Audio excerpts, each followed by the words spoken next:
Hello everyone, welcome back to the workshop. So I want to talk to you about saws again today, and in particular a certain part of a saw. These are all three of these are all straight back saws. So two with London pattern handles. Both of these are quite old and are both made in London. And then there's this, I can't remember what the make of this one is. I did look it up. Nice saw, really nice saw, etched, so it is a bit later than those earlier saws. But what I want to talk to you about is this thing here. It's called a nib. And there's various theories that go around about these nibs.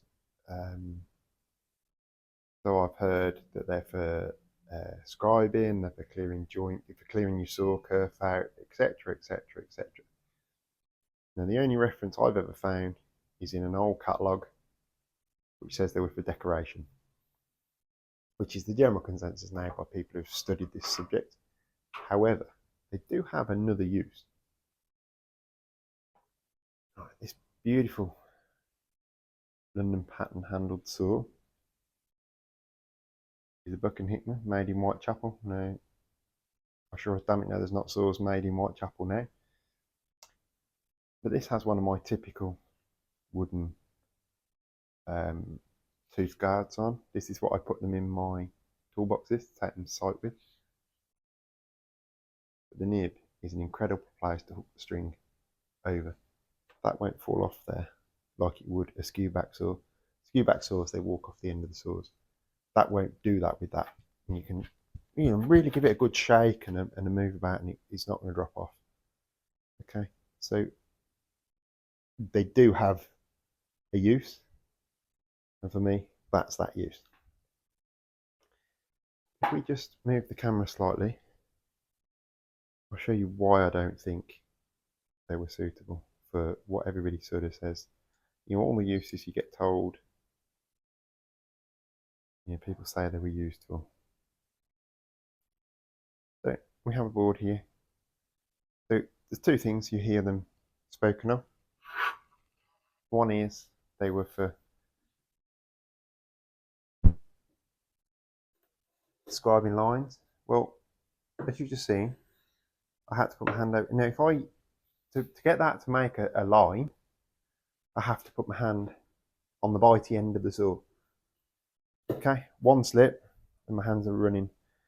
So I can get it under there,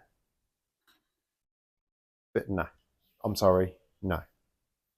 The other one is that they would be used upside down to clear out a saw kerf. Well, again, I'm really sorry, but a saw that's running properly and is set correctly, they're self-clearing. They shouldn't be clogging up. And there is another use I've heard of, which will make you all chuckle. And this has come up recently. I've heard this recently in a Facebook group, and that was that the old timers would lay their saws on,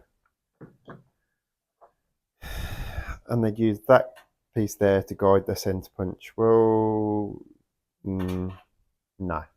Sorry again, guys. No, that doesn't do it for me. These nibs are incredibly fragile. Whilst it is easy to find examples with the nib still on, it's also really easy to find examples of saws that the nib has broken off. And I've got a couple of examples where the nib has actually broken off the saw. This being one of them. Just get it to focus. There was, see there?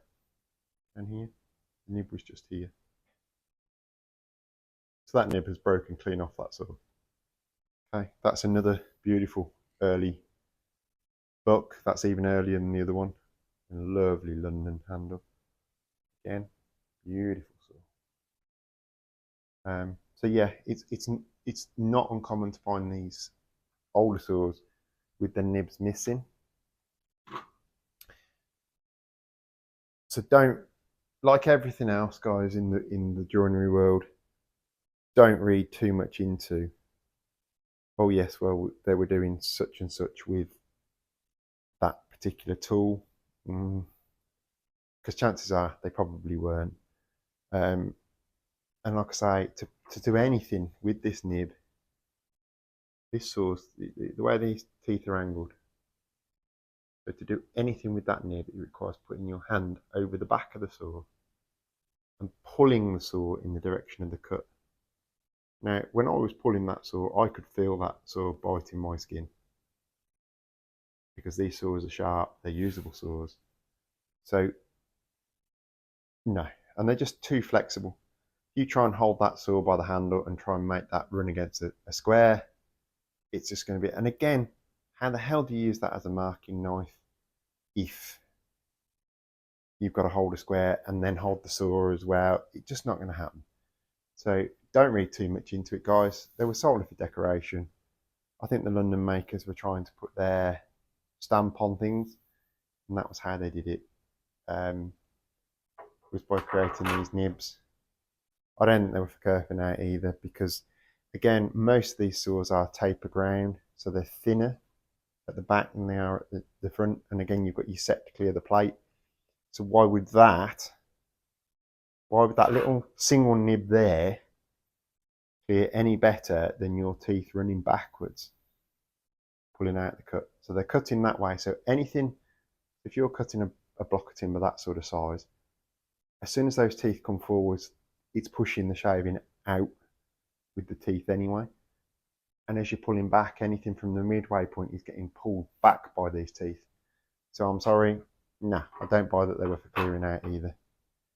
I do buy that they're excellent for holding timber guards on with a piece of string though. That is a really practical use of a nib. So best case scenario, they were for holding your saw guards on, sorry. Worst case scenario, they were for purely decoration. So I hope that's bust a myth for now. Yeah, like I say, I've seen all sorts of explanations, but for me, that's the explanation. As always, guys, absolutely thanks for watching. Please like and subscribe if you can. Channel's building now really nicely. If you want to see any more content like this, drop in the comments below what myths do you want busting, and I'll do my best to do it. And yeah, thank you all for watching, and I'll see you all on the next video. Bye.